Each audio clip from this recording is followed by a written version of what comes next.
Most businesses don't fail because they can't get leads.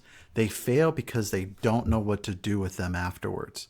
I saw this firsthand with the cleaning business that I currently work with. They were convinced that they needed more leads. They ran ads, they got inquiries, they filled out quote requests, but when I checked their calendar, it was almost empty. The problem wasn't leads.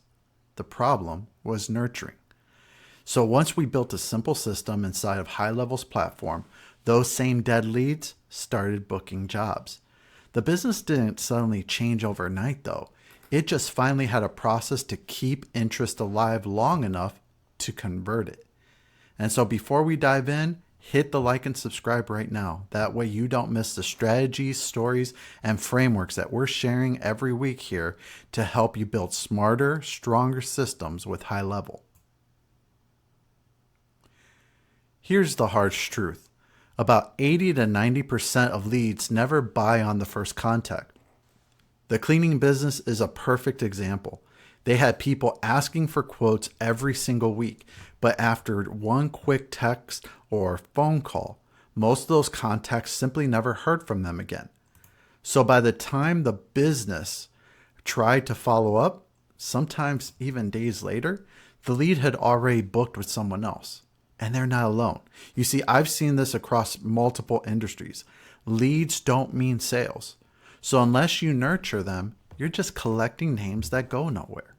So that's not a lead problem. That's a nurturing problem. Capturing a lead isn't just about storing their information. It's about pulling them into a system where something happens next. Another client of mine, for example, a barber shop, was expanding their services, but seemed to be struggling here. They were getting tons of interest on Instagram. People DM'd them, asked questions, even gave out numbers.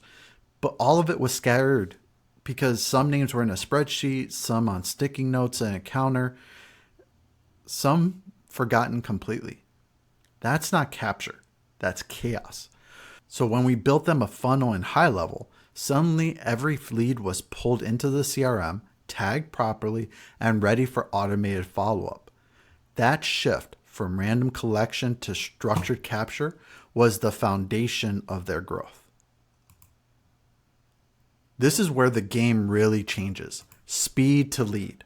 For the barbershop, this was the biggest shift. You see, people curious in their new service were messaging late at night or on weekends. Now, before, if the owner didn't reply until hours later, the interest was simply gone. But with HighLevel, the system sent an instant text back. For example, maybe the text read, "Thanks for reaching out. We'll get you details shortly." Prospects actually replied things like, "Wow, you guys are quick." That immediate touch built trust before human ever even got involved. Now compare that to the cleaning business, who used to wait until the end of the day to return calls. By then, the lead had already booked somewhere else.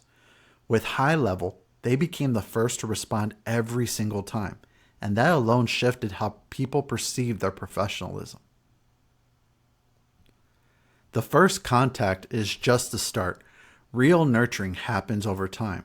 For the barbershop, their new service wasn't an instant decision. People were nervous. They wanted to learn more before booking a call. So instead of pushing for a sale right away, we set up a nurture sequence. So over a few couple of weeks, prospects got texts, emails. They were able to answer FAQs, showing before and after photos, and even sharing testimonials. So one day someone replied, "Okay, I'm ready to book now." That didn't happen by chance. It happened because we kept the relationship alive. For the cleaning business, we added a weekly drip, messages with tips, seasonal promotions, and gentle reminders. One customer ended up saying, "Honestly, I only booked because you kept reminding me. Otherwise, I would have forgotten." See, that's the power of nurturing. It doesn't push, it reminds and reassures until the timing is right. Now, here's where HighLevel feels almost unfair. It doesn't just send messages, it reacts. The cleaning company had a chronic problem with missed calls. If they didn't pick up, the lead just moved on. So we fixed that with a trigger.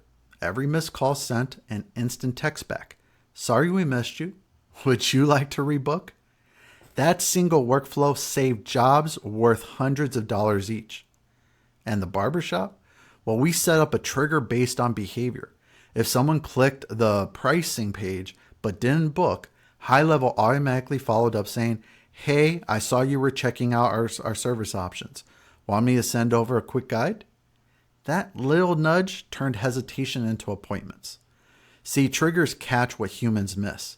They make sure that every action, or even lack of action, gets the right response.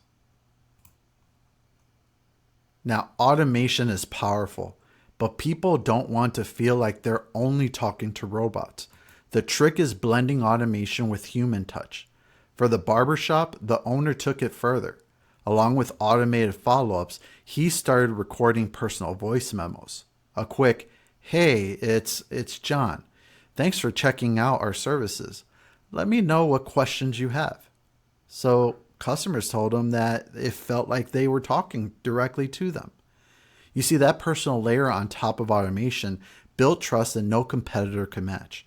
And for the cleaning business, automation handled the confirmations and reminders, but when the tech showed up on time, the customer thought the company is on top of things.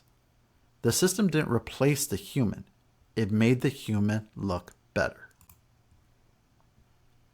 The most important part, nurturing doesn't stop after the sale. For the cleaning business, we built workflows that sent review requests and referral offers after every job.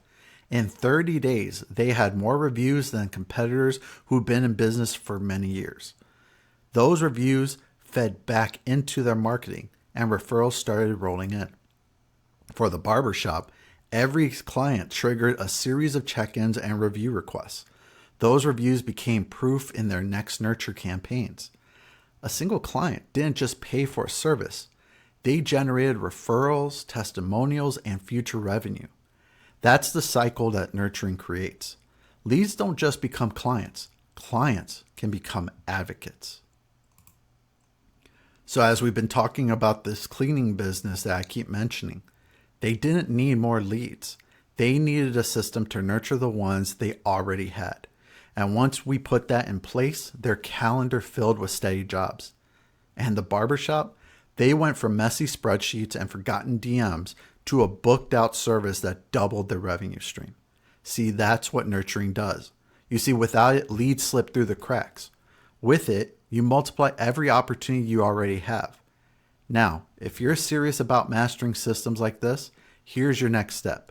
Here at GHL Money Labs, we're helping agency owners and entrepreneurs apply frameworks like these inside of HighLevel to create predictable growth.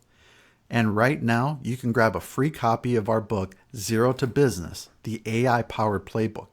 It's a fast start guide for anyone who wants to turn an idea or hobby into a real business, but feels stuck at square one. This book walks you through the exact steps to go from nothing, for example, no name, no bank account, no legal structure, to having a solid foundation ready for your customers. And the best part, you'll also build an AI coach to guide you through it all. So click the link below to get your copy. I'll see you inside the GHL Money Labs community. Now, before I go, let me ask you something. When a new lead comes into your business right now, or maybe your client's business, what usually happens first? Do you already have a system that responds instantly, or are you still scrambling to follow up manually? Drop your answer in the comments. I'd love to hear where you're at.